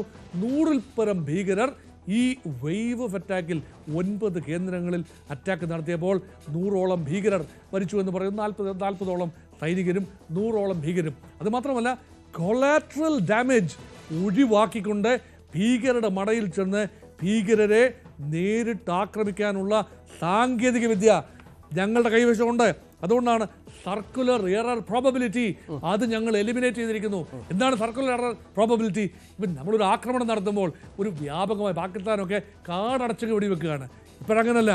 എവിടെയാണ് ഈ ബുറിറ്റ്കയിലെ ലഷ്കർ ഇ തോയ്ബയുടെ ആസ്ഥാനം, ഏത് റൂമിൽ എവിടെയാണ്, അദ്ദേഹം പറയുകയും ചെയ്തു. അദ്ദേഹം ആ രണ്ട് കേന്ദ്രങ്ങളും എടുത്തു പറയുകയും ചെയ്തു. ബഹാവൽപൂരും മുരിദ്കയും അദ്ദേഹം എടുത്തു പറഞ്ഞു. അതായത് ജെയ്ഷെ മുഹമ്മദിന്റേതൊന്ന്, മറ്റൊന്ന് ലഷ്കർ ഇ തോയ്ബയുടേത്. അത് മാത്രമല്ല, ഇത് ഭീകരവാദത്തിന്റെ ആഗോള സർവകലാശാലകളായി പ്രവർത്തിച്ചു വരികയായിരുന്നു എന്നാണ്. അതായത് ഇന്ത്യ അത് നോട്ടമിട്ടിരുന്നു, അവിടെ ഭീകരവാദത്തിന്റെ അടിവേര് ഇളക്കണമെന്ന്. അത് കൃത്യമായി സ്പോട്ട് ചെയ്തു, അവിടെ അടിച്ചു എന്നുള്ളതാണ്. കഴിഞ്ഞ 30 വർഷമായി ഇവർ വിലസുകയായിരുന്നുവല്ലോ എന്നാണ് അദ്ദേഹത്തിന്റെ ചോദ്യം. അത് ശരിയുമായിരുന്നു. അത് കൃത്യമായി ടാർഗറ്റ് ചെയ്തുള്ള ഒരു അറ്റാക്ക് ആയിരുന്നു. ശ്രീ മിഥുൻ വിജയകുമാർ, വെറുതെ ഇന്ത്യ അങ്ങ് കയറി ഇത് കുറെ ആളുകളെ കൊലപ്പെടുത്തുകയായിരുന്നില്ല. പാകിസ്ഥാൻ ഇപ്പോൾ പറയുന്നത് സാധാരണക്കാരെ കൊലപ്പെടുത്തി എന്നാണല്ലോ. അവർ സാധാരണക്കാരല്ല, അവർ ഭീകരവാദികളാണ് എന്ന് അടിവരയിട്ട് പറയുകയാണല്ലോ പ്രധാനമന്ത്രി ഇന്ന് ചെയ്തത്.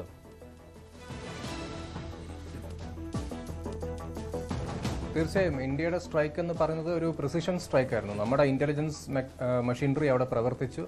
കൃത്യമായിട്ടുള്ള ലൊക്കേഷൻസ് ഐഡന്റിഫൈ ചെയ്തതിനു ശേഷം സിവിലിയൻ കാഷ്വാലിറ്റീസ് പൂർണ്ണമായും അവോയ്ഡ് ചെയ്തുകൊണ്ടാണ് ഇന്ത്യ അറ്റാക്ക് ചെയ്തത്. പക്ഷേ പാകിസ്ഥാൻ അങ്ങനെയല്ല ചെയ്തത്. പാകിസ്ഥാൻ അതിൻ്റെ റെസ്പോൺസ് ആയിട്ട് നമ്മുടെ ഉള്ളിലെ സിവിലിയൻ ഫെസിലിറ്റീസ് ആണ് കൂടുതലും ടാർഗറ്റ് ചെയ്തത്. നമ്മുടെ മിലിറ്ററി ഫെസിലിറ്റീസിനാണ് അവർ ടാർഗറ്റ് ചെയ്യാൻ നോക്കിയത്. പ്രത്യേകിച്ചും മിലിറ്ററി ഫെസിലിറ്റീസിന് ഡാമേജ് ഒന്നും വരുത്താൻ സാധിക്കുന്നില്ല എന്ന് മനസ്സിലാക്കിയ സാഹചര്യത്തിൽ അവർ കൂടുതലും സിവിലിയൻ കാഷ്വാലിറ്റീസ് ഉണ്ടാക്കാനാണ് നോക്കിയത്. അപ്പോൾ അവിടെയാണ് ഇന്ത്യയും പാകിസ്ഥാനും തമ്മിലുള്ള വ്യത്യാസം. ഇന്ത്യ ലോകത്തിന് മുന്നിൽ ഏറ്റവും വലിയ ലീഡർഷിപ്പിന്റെ ഒരു എക്സാമ്പിൾ സെറ്റ് ചെയ്യുമ്പം പാകിസ്ഥാൻ എങ്ങനെയാണ് ഒരു ഇറസ്പോൺസിബിൾ രാജ്യം എന്നതിന്റെ എക്സാമ്പിളാണ് ഇവിടെ സെറ്റ് ചെയ്യുന്നത്. പാകിസ്ഥാന്റെ 3 കാര്യങ്ങളാണ് നമുക്കിവിടെ ആക്ച്വലി എക്സ്പോസ് ചെയ്യാൻ പറ്റിയത്. ഒന്ന്, പാകിസ്ഥാനിലെ ടെററിസം എത്രത്തോളം ഉണ്ടെന്നും പാകിസ്ഥാനിലെ ടെററിസ്റ്റ് ഗ്രൂപ്പ്സും ആർമിയും എങ്ങനെയാണ് ഒരു ഹാൻഡ് ഇൻ ഗ്ലവ് എന്ന രീതിയിൽ പ്രവർത്തിക്കുന്നതെന്നും അത് നമ്മൾ കണ്ടു. ഈ പറഞ്ഞ പോലെ തീവ്രവാദികളുടെ സംസ്കാര ചടങ്ങിൽ ആർമി ഓഫീസേഴ്സും പോലീസ് ഓഫീസേഴ്സും അവിടുത്തെ ലോക്കൽ അഡ്മിനിസ്ട്രേഷനിലെ ഉന്നത അധികാരികളൊക്കെ തന്നെ പങ്കെടുക്കുന്ന ദൃശ്യങ്ങളൊക്കെ നമ്മൾ കണ്ടു. അപ്പോൾ അതിൻ്റെ ഒരു പ്രധാന എക്സാമ്പിളാണ്. കാരണം പാകിസ്ഥാൻ ഒരു ടെറർ ഹബ്ബാണെന്നും ഒരു സ്റ്റേറ്റ് സ്പോൺസേഡ് ടെററിസം വളർത്തുന്ന ഒരു രാജ്യമാണെന്നും നമുക്ക് എല്ലാവർക്കും കാണാൻ സാധിച്ചു.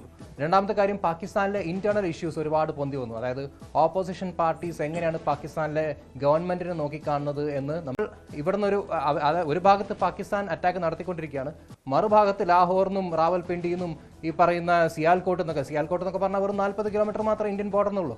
അവിടെയൊക്കെ തന്നെ സിവിലിയൻ എയർക്രാഫ്റ്റ്സ് പാകിസ്ഥാൻ ഓപ്പറേറ്റ് ചെയ്തുകൊണ്ടിരിക്കുന്നു. അപ്പം എത്രത്തോളം പാകിസ്ഥാന്റെ സിവിലിയൻസിന് പാകിസ്ഥാൻ പ്രാധാന്യം കൊടുക്കുന്നുണ്ട് എന്നുകൂടെ നമുക്ക് കാണാൻ കഴിഞ്ഞു. ഒരു ഭാഗത്ത് ഇന്ത്യ എന്ന് പറയുന്ന വളരെ മെച്യൂർ ആയിട്ടുള്ള ഒരു റെസ്പോൺസിബിൾ ആയിട്ടുള്ള ഒരു പൊസിഷൻ എടുക്കുന്ന രാജ്യം, കാരണം പാകിസ്ഥാനിലെ ഒരു സിവിലിയന് പോലും ഒരു നാശനഷ്ടം ഉണ്ടാവാൻ പാടില്ല എന്ന രീതിയിലുള്ള ഒരു പൊസിഷനാണ് ഇന്ത്യയുടേതെങ്കിൽ, മറുഭാഗത്ത് സിവിലിയൻസിനെ ഷീൽഡായി ഉപയോഗിക്കുകയാണ് പാകിസ്ഥാൻ ചെയ്യുന്നത്.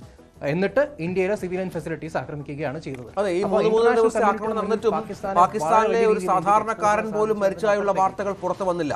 അത് അവരും അങ്ങനെ പറഞ്ഞിട്ടില്ല. അത് വളരെ വ്യക്തമായ ഒരു സന്ദേശം. ശ്രീ അവർ നുണ പ്രചരിപ്പിക്കുന്നുണ്ട്, അവിടെ സാധാരണക്കാർ മരിച്ചു എന്നൊക്കെ. പക്ഷേ ഒരു തെളിവ് പോലും ഹാജരാക്കാൻ ഇതുവരെ പാകിസ്ഥാന് കഴിഞ്ഞിട്ടില്ല. ആ മരിച്ചതെല്ലാം ഭീകരവാദികളാണ് എന്ന കാര്യത്തിൽ ഒരു സംശയവും അന്താരാഷ്ട്ര സമൂഹത്തിന് ഇതുവരെ തോന്നിയിട്ടില്ല. ശ്രീ ബ്രിഗേഡിയർ വേണു നായർ, ഇവിടെ നമ്മുടെ ഈ മെയ്ക്ക് ഇൻ ഇന്ത്യയെ കുറിച്ച് നമുക്കറിയാം, ഒരുപാട് ചർച്ചകൾ നടന്നതാണ്.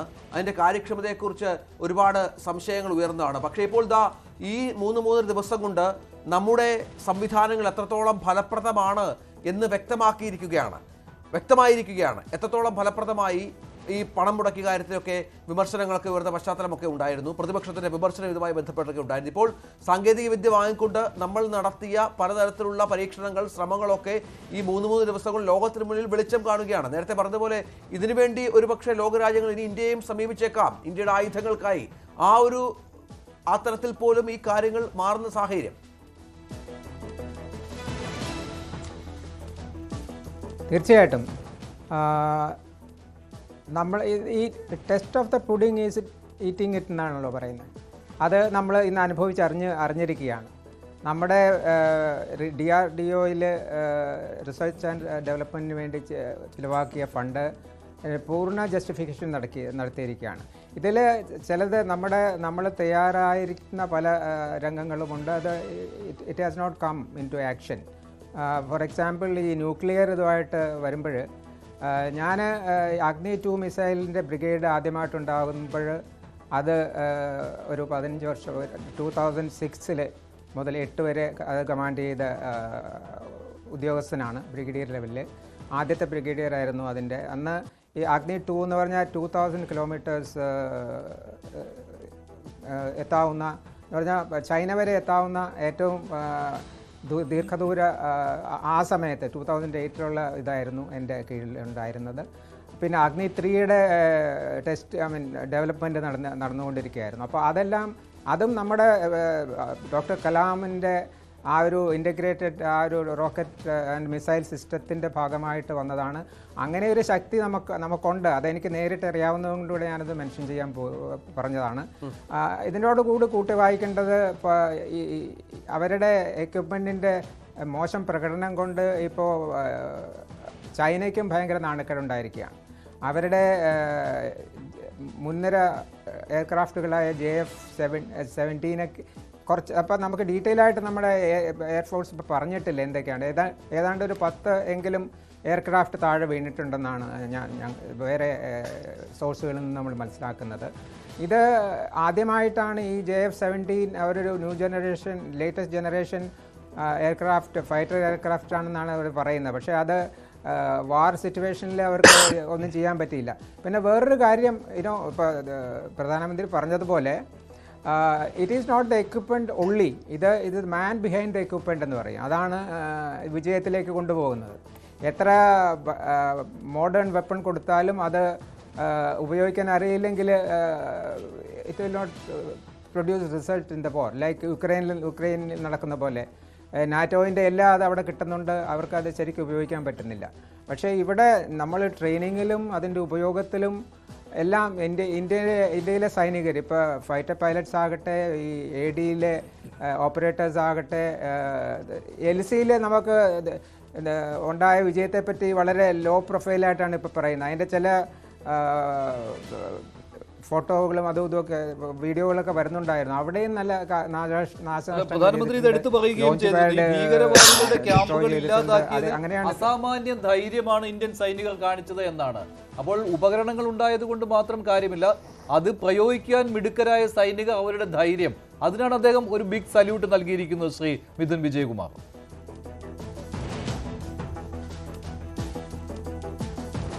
തീർച്ചയായും ഇവിടെ നമ്മൾ ഏറ്റവും കൂടുതൽ ശ്രദ്ധിക്കേണ്ട ഒരു കാര്യം, പാകിസ്ഥാന്റെ നമ്മൾ ടാർഗറ്റ് ചെയ്ത ലൊക്കേഷൻസ്, അതിൽ ഈ കിരാന ഹിൽസ് എന്ന് പറഞ്ഞവരുടെ ന്യൂക്ലിയർ ഫെസിലിറ്റി പോലും നമുക്ക് ടാർഗറ്റ് ചെയ്യാൻ പറ്റി. നമ്മുടെ ആർമിയുടെ സ്ട്രെങ്ത് എന്ന് പറഞ്ഞ ഒരു ഭാഗത്തുണ്ട്. അതായത് ഈ പറഞ്ഞ നമ്മുടെ പാകിസ്ഥാന്റെ പ്രൈമറി ഡിഫൻസ് ഫോഴ്സ് എന്ന് പറയുന്നത് പോലും നമ്മുടെ റിസർവ് ഫോഴ്സിന്റെ അത്ര അവരുടെ സ്ട്രെങ്ത് വരുന്നില്ല.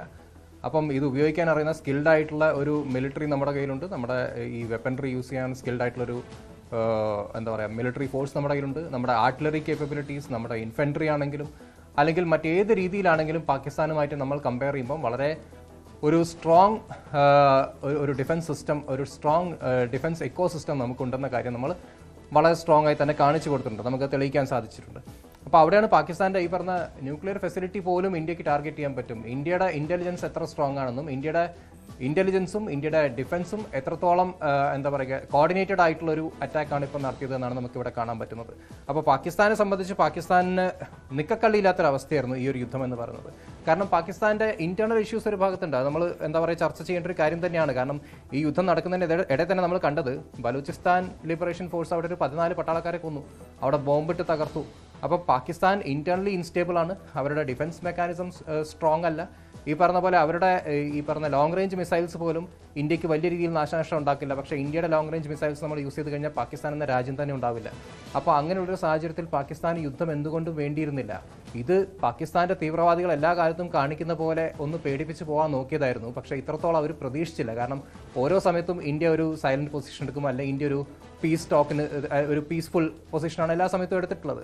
പക്ഷെ മോദി വന്നതിന് ശേഷം ഞാൻ നേരത്തെ സൂചിപ്പിച്ച പോലെ ഈ ഒരു ട്രെൻഡ് നമ്മൾ മാറ്റാൻ പോവുകയാണ്. കാരണം ഉറിക്ക് ശേഷം നമ്മൾ എന്താണെന്ന് നമ്മൾ കാണിച്ചു കൊടുത്തു, പുൽവാമ അറ്റാക്ക് ചെയ്തപ്പോൾ നമ്മുടെ റെസ്പോൺസ് എന്തായിരുന്നു നമ്മൾ കാണിച്ചു കൊടുത്തു. ഇപ്പോൾ പെഹൽഗാമിന് ശേഷം പാകിസ്ഥാന് കിട്ടിയ തിരിച്ചടി ഒരു വലിയ തിരിച്ചടിയാണ്. കാരണം ഇവിടുന്ന് റിക്കവർ ചെയ്യണമെങ്കിൽ പാകിസ്ഥാന് കുറച്ച് സമയമെടുക്കും. ഈ ഒരു സമയം ഇപ്പോൾ ഉണ്ടായിട്ടുള്ള ഈ IMFന്റെ ഫണ്ട് ഒരു പക്ഷേ തികയില്ല എന്നാണ് എനിക്ക് തോന്നുന്നത്. മാത്രമല്ല ഞാൻ ഈ പാകിസ്ഥാന്റെ എക്കണോമിക് സിറ്റുവേഷൻ നമുക്ക് വെറുതെ ആസ് എ ഒരു ക്യൂരിയസ് ഒബ്സർവർ എന്ന നിലയ്ക്ക് ഞാൻ പാകിസ്ഥാൻ്റെ ഒരു ഗ്രോസറി ആപ്പിൽ പോയിട്ട് വെറുതെ ഒരു ഡസൺ മുട്ട ഓർഡർ ചെയ്യാൻ നോക്കുമ്പോൾ അതിൻ്റെ പ്രൈസ് എന്ന് പറയുന്നത് 445 രൂപയാണ്. അപ്പോൾ പാകിസ്ഥാൻ്റെ ഇൻഫ്ലേഷൻ എത്രത്തോളം ഉണ്ടെന്നും പാകിസ്ഥാൻ്റെ റുപ്പി തകർച്ച എന്താണെന്നും ഈ പറഞ്ഞ ഒരു അവസ്ഥയിൽ നിൽക്കുന്ന പാകിസ്ഥാന് കടം വാങ്ങിയിട്ട് ഇന്ത്യയോട് മീൻസ് ഒരു കടം വാങ്ങിയിട്ട് യുദ്ധം ചെയ്യുക എന്നൊക്കെ പറഞ്ഞാൽ പാകിസ്ഥാനെ IMF-ന്റെ ഫണ്ടില്ലെങ്കിൽ പാകിസ്ഥാൻ ഇല്ല, ലോകരാജ്യങ്ങൾ സഹായിച്ചില്ലെങ്കിൽ പാകിസ്ഥാൻ ഇല്ല, ചൈനയും തുർക്കിയും ഒക്കെ സഹായിച്ചില്ലെങ്കിൽ പാകിസ്ഥാൻ ഇല്ല. അതാണ് അവസ്ഥ.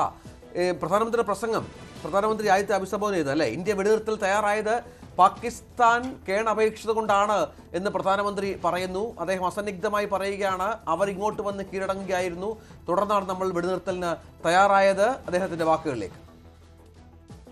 भारत की आक्रामक कार्रवाई के बाद पाकिस्तान बचने के रास्ते खोजने लगा। पाकिस्तान दुनिया भर में तनाव कम करने के लिए गुहार लगा रहा है और बुरी तरह पीटने के बाद इसी मजबूरी में 10 मई की दोपहर को पाकिस्तानी सेना ने हमारे डीजीएमओ को संपर्क किया। तब तक हम आतंकवाद के इंफ्रास्ट्रक्चर को बड़े पैमाने पर तबाह कर चुके थे। आतंकियों को मौत के घाट उतार दिया गया। ഇതിനിടെ ഡൊണാൾഡ് ട്രംപിന്റെ ഒരു പ്രസ്താവന കൂടി വന്നിരിക്കുകയാണ്. ട്രംപ് പറയുന്നത് ഇപ്പോഴും ഇരു രാജ്യങ്ങളും തമ്മിൽ ആണവ യുദ്ധം ഉണ്ടാകാതിരിക്കാൻ തങ്ങളാണ് ഇടപെട്ടത് എന്നാണ്. ആ അവകാശവാദം ഡൊണാൾഡ് ട്രംപ് ഇപ്പോഴും ആവർത്തിച്ചുകൊണ്ടിരിക്കുകയാണ്. അല്പം മുമ്പ് അദ്ദേഹത്തിന്റെ പ്രതികരണമുണ്ട്. ട്രംപിന്റെ പ്രതികരണത്തിലേക്ക്. Between India and Pakistan, ending a dangerous conflict of two nations with lots of nuclear weapons. And they were going at it hot and heavy, and it was seemingly not going to stop. And I'm very proud to let you know that the leadership of India and Pakistan was unwavering, powerful, but unwavering in both cases, and having these. They really were, from the standpoint of having the strength and the wisdom and fortitude to fully know and to understand the gravity of the situation. And we helped a lot. And we helped also with trade. I said, come on, we're going to do a lot of trade with you guys. Let's stop it. Let's stop it. If you stop it, we're doing trade. If you don't stop it, we're not going to do any trade. People literally use trade the way I used it. That I can tell you. അണുവായുധം വെച്ചുള്ള black mailing വേണ്ട. ഇത് പാകിസ്ഥാനോടല്ല പറഞ്ഞത്.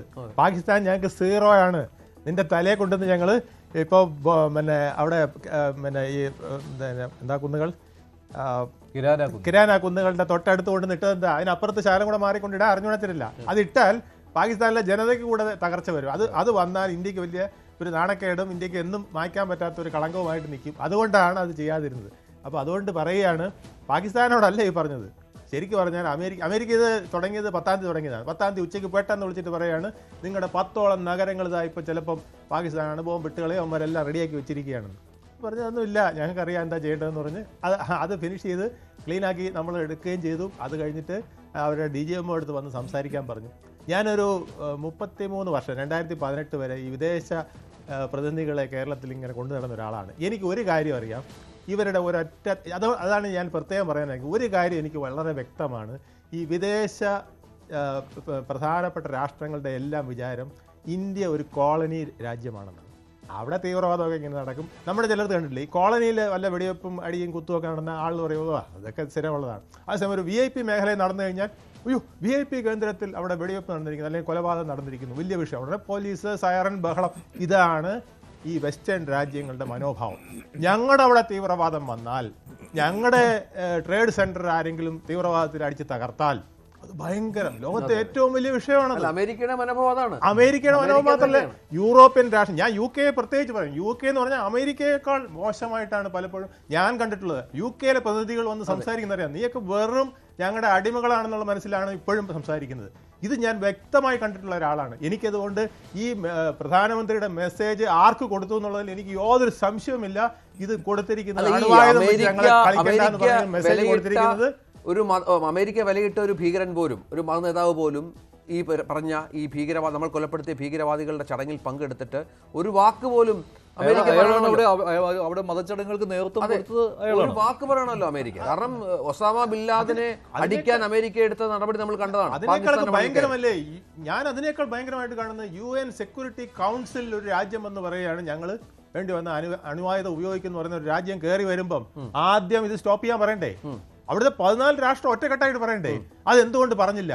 അത് പറയാത്ത എന്തുകൊണ്ടെന്ന് അറിയാം. ഇതൊരു colony രാജ്യം ഇന്ത്യ, അതിൽ ഇങ്ങനെയൊക്കെ നടന്നാലും ഞാൻ വലിയ കുഴപ്പമൊന്നുമില്ല. എന്നിട്ട് ട്രേഡിന് വാ, നമുക്ക് ലാഭമൊക്കെ നിങ്ങൾക്ക് ഉണ്ടാക്കി തരാം എന്നാണ് ഇപ്പം പെഹൽഗാമിൽ ഭീകരാക്രമണം നടത്തിയ TRF അവരുടെ പേര് പോലും പറയാതെയാണ് ഐക്യരാഷ്ട്രസഭ ലോൺ കൊടുത്തില്ലേ?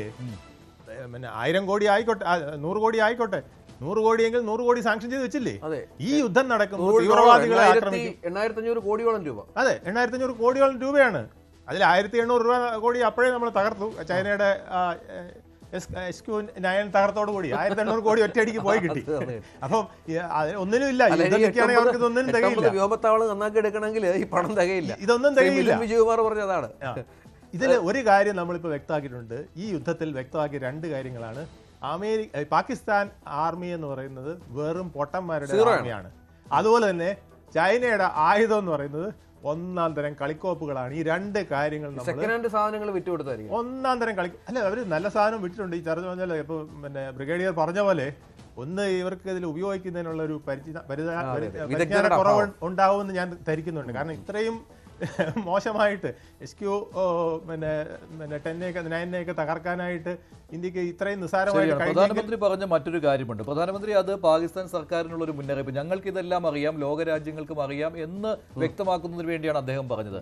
അതായത് ഈ പാകിസ്ഥാനിലെ ഭീകരരും ഭരണ നേതൃത്വവും രണ്ടാണ് എന്ന് വിചാരിക്കാൻ പറ്റില്ല എന്ന്. അവർ രണ്ടുപേരും ഒരേ വള്ളത്തിൽ യാത്ര ചെയ്യുന്നവരാണ്. ഇല്ല ഇല്ല എന്ന് പാകിസ്ഥാൻ സർക്കാരുകൾ പറയും, ഇല്ലേ?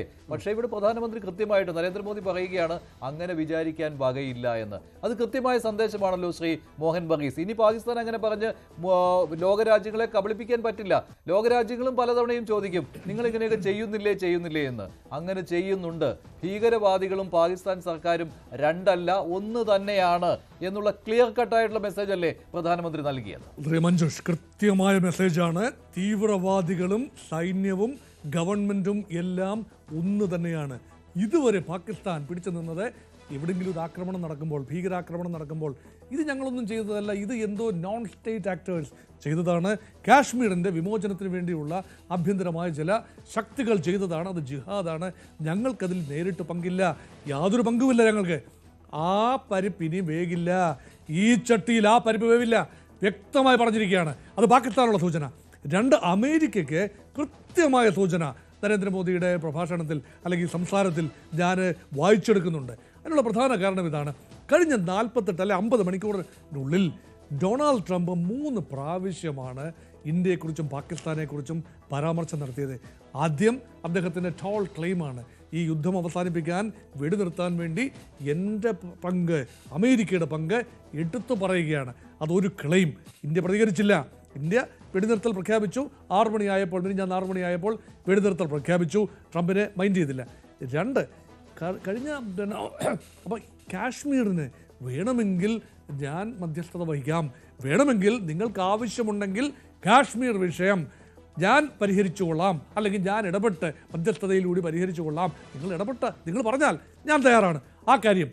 ആ 3ാമത്തെ കാര്യം ഈ അടുത്ത സമയത്ത് 2 മണിക്കൂറിനുള്ളിൽ വന്നതാണ്, കഴിഞ്ഞ 2 മണിക്കൂറിനുള്ളിൽ സംഭവിച്ചതാണ്.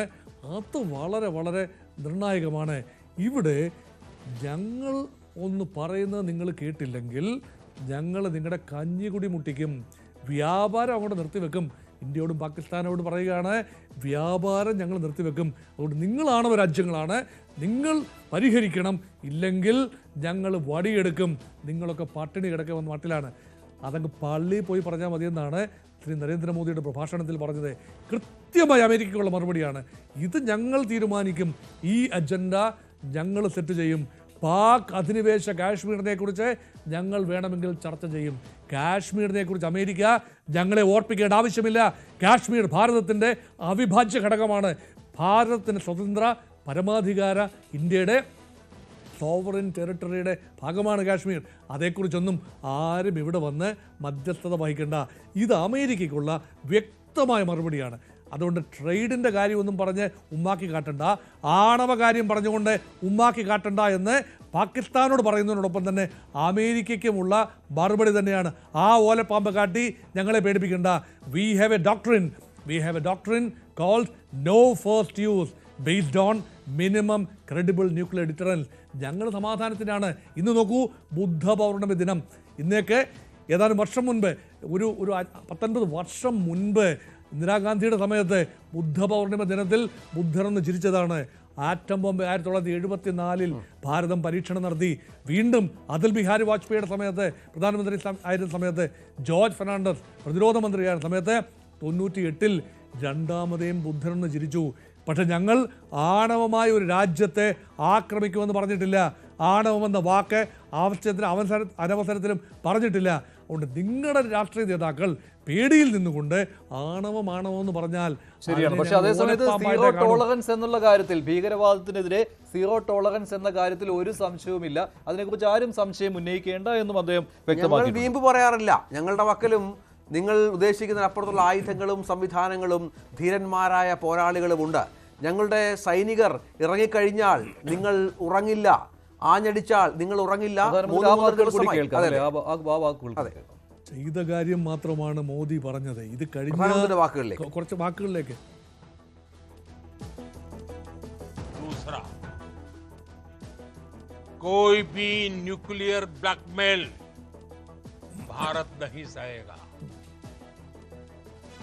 न्यूक्लियर ब्लैकमेल की आड़ में पनप रहे आतंकी ठिकानों पर भारत सटीक और निर्णायक प्रहार करेगा। तीसरा, हम आतंक की सरपरस्त सरकार और आतंक के आकाओं को अलग अलग नहीं देखेंगे।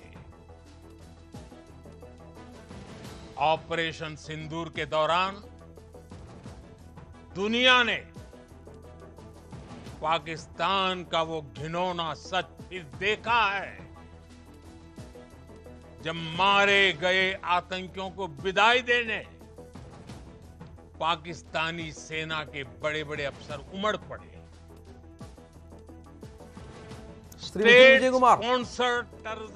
വിജയകുമാർ, പാകിസ്ഥാൻ നൽകിയ ആയുധങ്ങൾ മര്യാദയ്ക്ക് പ്രയോഗിക്കാൻ അറിയാൻ വയ്യാത്തവരാണ്, അതിനുള്ള സംവിധാനം ഇല്ലാത്തവരാണ്, ആണവായുധം ഉപയോഗിക്കുമെന്ന് പറഞ്ഞ് ഭീഷണിപ്പെടുത്തുന്നത്.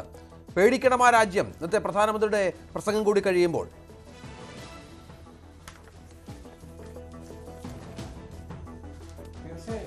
ഇവിടെ നമ്മൾ എന്താ പറയുക, പ്രസംഗം മാത്രമല്ല, ഇന്ത്യ ഒരു ആക്ഷൻ നടത്തി, ഇന്ത്യ അത് കാണിച്ചു കൊടുത്തു. എത്രത്തോളം ഡാമേജ് നമുക്ക് വരുത്താൻ പറ്റുമെന്ന് കാണിച്ചു കൊടുത്തതിന് ശേഷം നമ്മൾ പറയുന്ന കാര്യങ്ങളാണത്. അപ്പോൾ അവർക്ക് പ്രധാനമന്ത്രിയുടെ പ്രസംഗത്തിന് മുമ്പ് തന്നെ കാര്യങ്ങളെല്ലാം വളരെ ക്ലിയർ ആയി കഴിഞ്ഞിട്ടുണ്ട്. പക്ഷേ അമേരിക്കയ്ക്ക് ഇതിൽ എന്തുകൊണ്ടാണ് ഒരു മീഡിയേറ്റർ കളിച്ചു എന്ന് സ്ഥാപിച്ചെടുക്കാൻ നോക്കുന്നതെന്ന് അറിയില്ല. കാരണം ഒന്നാമത് ട്രംപിന് ഈ ഒരു വിഷയം മനസ്സിലാവുന്നുണ്ടോ എന്ന് പോലും സംശയമാണ്. കാരണം അദ്ദേഹം പറഞ്ഞത് ഇന്ത്യയും പാകിസ്ഥാനുമായിട്ടുള്ള വിഷയം ഒരു 1000 വർഷത്തോളം പഴക്കമുള്ള വിഷയമാണെന്നൊക്കെ അദ്ദേഹം കഴിഞ്ഞ ദിവസം പറയുകയുണ്ടായി. അപ്പം 1000 വർഷം പഴക്കമുള്ള ഒരു വിഷയത്തിന് എന്തോ ഒരു മീഡിയേഷൻ നടത്തിയ പോലെയാണ് ട്രംപ് ഇവിടെ സംസാരിച്ചുകൊണ്ടിരിക്കുന്നത്. അപ്പോൾ ട്രംപ് ഇവിടെ പറയുന്നത് വളരെ എന്താ പറയുക, ഒരു പലസ്തീനിലും ഗാസയിലും ഒക്കെ ഇടപെട്ടതുപോലെ ഇവിടെയും അങ്ങ് ഇടപെട്ട് കളയാമെന്നുള്ള ബോധമാണ്. അത്രേ ഉള്ളൂ. അതെ, ഒരു ഡിപ്ലോമാറ്റിക് സ്റ്റേറ്റ്മെന്റിനെ മീഡിയേഷൻ എന്ന രീതിയിലേക്ക് അദ്ദേഹം മാറ്റാൻ നോക്കുകയാണ്. അതിപ്പോൾ പല രാജ്യങ്ങളും ഇങ്ങനെയുള്ള യുദ്ധം നടക്കുമ്പോൾ അവരുടെ എന്താ പറയുക, ഈ തലപ്പത്തിരിക്കുന്ന ആളുകളൊക്കെ തന്നെ ഇങ്ങനെ സംസാരിക്കാറുണ്ട്. അപ്പോൾ അതിനെയൊക്കെ ഒരു മീഡിയേഷൻ ടോക്ക് അല്ലെങ്കിൽ മീഡിയേഷൻ ഞാൻ നടത്തി, ഈ രണ്ട് ഒരു മീഡിയേഷൻ എന്ന് പറയുമ്പോൾ ഞാൻ മനസ്സിലാക്കുന്നത് രണ്ട് രാജ്യങ്ങളുടെയും അധികാരത്തിൽ ഇരിക്കുന്ന ആളുകളെ ഒരു ഫോറമിലേക്ക് കൊണ്ടുവന്ന് അവിടെ ഒരു കോമൺ എന്താ പറയുക ടോക്ക് നടത്തി അവിടെ വെച്ചിട്ടാണ് അത് ഒരു പക്ഷേ പരിഹരിക്കാൻ. അങ്ങനെയൊന്നും നടന്നിട്ടില്ലല്ലോ. അപ്പം പാകിസ്ഥാന്റെ DGMO ഇന്ത്യയെ വിളിച്ച് സംസാരിച്ച് ഞങ്ങൾക്ക് സീസ് ഫയറിലേക്ക് പോവുകയാണ് എന്ന കാര്യം പറഞ്ഞതിന് ശേഷമാണ് ഇന്ത്യ അഗ്രി ചെയ്യുന്നത്. കാരണം ഇന്ത്യ ഒരിക്കലും ഇന്ത്യയുടെ പൊസിഷൻ വളരെ ക്ലിയർ ആയിരുന്നു ഈ ഒരു ഇഷ്യൂവിൽ. കാരണം ഇന്ത്യ ഒരു വാർ ആഗ്രഹിച്ചിട്ടില്ല, ഇതിനൊരു വാർ എന്ന് പറയാൻ പറ്റില്ല. ഇന്ത്യ ടാർഗറ്റ് ചെയ്തത് പാകിസ്ഥാന്റെ ടെറർ ക്യാമ്പുകളാണ്. അപ്പോൾ അതിന് തിരിച്ചടി, അതിന് ഒരു എന്താ പറയുക, പാകിസ്ഥാൻ ആർമിയാണ് പിന്നെ അവിടുന്ന് റെസ്പോണ്ട് ചെയ്യുന്നത്. അപ്പോൾ അതിനുള്ള തിരിച്ചടി എന്തായാലും ഇന്ത്യ കൊടുക്കുകയല്ലോ. കാരണം ടെററിസ്റ്റിനെ സപ്പോർട്ട് ചെയ്യുന്ന ഒരു ആർമി അവിടെ ഉണ്ടെന്നാണ് പാകിസ്ഥാൻ ഇവിടെ കാണിച്ചത്. പിന്നെ ഇവിടെ ഡിപ്ലോമസിയുടെ ഈ ഒരു കോംപ്ലക്സിറ്റി എത്രത്തോളം മനസ്സിലാക്കിയിട്ടാണ് ട്രംപ് പറയുന്നത് അറിയില്ല. കാരണം അദ്ദേഹം ഇവിടെ ട്രേഡിനെ ചൂണ്ടിക്കാണിച്ചുകൊണ്ടാണ് പറഞ്ഞത്. ഇന്ത്യയുടെ ട്രേഡ് പോർട്ട്ഫോളിയോ എന്ന് പറയുന്നത് വളരെ ഡൈവേഴ്സിഫൈഡ് ആണ്. അതൊരു US മാത്രം ആശ്രയിച്ച് നിൽക്കുന്ന ഒരു പോർട്ട്ഫോളിയോ അല്ല. ഇനി ഞാൻ പാകിസ്ഥാന്റെ കാര്യം നോക്കുകയാണെങ്കിൽ പാകിസ്ഥാൻ US മുകളിൽ ഡിപ്പെൻഡൻസി വളരെ കുറവാണ്. ആക്ച്വലി ചൈനയുമായിട്ടാണ് അവർക്ക് കൂടുതൽ ട്രേഡ് ഉള്ളത്. അപ്പോൾ ഈ ട്രേഡിന്റെ കാര്യം പറഞ്ഞുകൊണ്ട് ട്രംപ് എന്തുകൊണ്ടാണ് ഇങ്ങനെയുള്ള കാര്യങ്ങൾ പറഞ്ഞത് നമുക്ക് അറിയില്ല. പിന്നെ നമ്മളെ സംബന്ധിച്ച് നമ്മുടെ സോവറിനിറ്റിയെക്കുറിച്ച് നമ്മൾ വളരെ ക്ലിയർ ആയിട്ടുള്ള സ്റ്റേറ്റ്മെന്റ്സ് പറഞ്ഞിട്ടുണ്ട്. POK എന്ന് പറയുന്ന പ്രദേശത്തെക്കുറിച്ചുള്ള നമ്മുടെ പൊസിഷൻ എന്താണെന്ന് നമ്മൾ ക്ലാരിഫൈ ചെയ്തിട്ടുണ്ട്. അപ്പോൾ ഇങ്ങനെയുള്ള വിഷയങ്ങളിൽ ഇന്ത്യ എടുത്തിട്ടുള്ള ഒരു റെസ്പോൺസിബിൾ പൊസിഷൻ നമുക്ക് ഈ ലോകത്തിന് മുന്നിൽ തന്നെ നമുക്ക് കാഴ്ചവെക്കാൻ സാധിച്ചു. അപ്പം ഇന്ത്യൻ ആർമിയുടെ സ്ട്രെങ്ത് എന്താണെന്ന് മനസ്സിലാക്കി, ഇന്ത്യൻ ഡിപ്ലോമസിയുടെ സ്ട്രെങ്ത് എന്താണെന്ന് മനസ്സിലായി, ഇന്ത്യയുടെ ഉള്ളിലെ പൊളിറ്റീഷ്യൻസ് പോലും ഈ സമയത്ത് ഒരു സ്പ്ലിറ്റ് ഇല്ലാതെയായിരുന്നു നമ്മൾ നിന്നത്. കാരണം പാകിസ്ഥാനെ സംബന്ധിച്ച് അങ്ങനെ ആയിരുന്നില്ല. പാകിസ്ഥാൻ്റെ അകത്ത് വലിയ രീതിയിലുള്ള റിപ്പിൾസ് ആയിരുന്നു. അവരുടെ പൊളിറ്റിക്കൽ സിസ്റ്റത്തെ നോക്കുകയാണെങ്കിലും അവരുടെ മറ്റ് എക്കണോമിക് സിസ്റ്റം നോക്കുകയാണെങ്കിലും മറ്റേത് രീതി നോക്കുകയാണെങ്കിലും മിലിറ്ററിൻ്റെ ഉള്ളിൽ പോലും ഡിവൈഡ് ഉണ്ടായിരുന്നു. അതായത് ജനറലിനെ അറസ്റ്റ് ചെയ്തു എന്ന വാർത്തകൾ വരെ വരുന്നുണ്ടായിരുന്നു. അപ്പം പാകിസ്ഥാൻ എന്താണെന്നും ഇന്ത്യ എന്താണെന്നും ലോകരാജ്യങ്ങൾക്ക് മുന്നിൽ നമുക്ക് ഈ ഒരു കുറഞ്ഞ സമയത്ത് തന്നെയാണ് പ്രധാനമന്ത്രി രാജ്യത്തെ അഭിസംബോധന ചെയ്ത് കൃത്യമായിട്ട് കാര്യങ്ങൾ അദ്ദേഹത്തിന് അവതരിപ്പിക്കാൻ കഴിഞ്ഞു. സീറോ ടോളറൻസ് എന്ന കാര്യം അദ്ദേഹം എടുത്തു പറഞ്ഞു. ഭീകരവാദത്തെ ഒരിക്കലും ഇന്ത്യ വകവെച്ചു കൊടുക്കുകയില്ല, ശക്തമായ തിരിച്ചടി പാകിസ്ഥാൻ നേരിടേണ്ടി വരും എന്നുള്ള മുന്നറിയിപ്പ് കൂടിയാണ് അദ്ദേഹം നൽകിയത്. നന്ദി ശ്രീ ബ്രിഗേഡിയർ വേണു നായർ, ശ്രീ വേണുഗോപാൽ, ശ്രീ മിഥുൻ വിജയകുമാർ, ഒപ്പം ശ്രീ മോഹൻ വർഗീസ് ഈ ചർച്ചയുടെ ഭാഗമായതിന്. ഏതായാലും നാളെയും മറ്റന്നാളും വരും ദിവസങ്ങളൊക്കെ ചർച്ചയാവുക മോദിയുടെ ഈ വാക്കുകൾ തന്നെയാണ്. ആർജവത്തോടെ രാജ്യത്തോട് ലോകത്തോട് തങ്ങളുടെ നിലപാടിനെക്കുറിച്ച് ഭീകരതയ്ക്കെതിരെയുള്ള വ്യക്തമായ സന്ദേശം നൽകുകയായിരുന്നു നമ്മുടെ പ്രധാനമന്ത്രി. ഇനി കൂടുതൽ പ്രതികരണങ്ങൾ ഇതേക്കുറിച്ച് വരുമെന്ന് തന്നെ പ്രതീക്ഷിക്കാം. തീർച്ചയായും.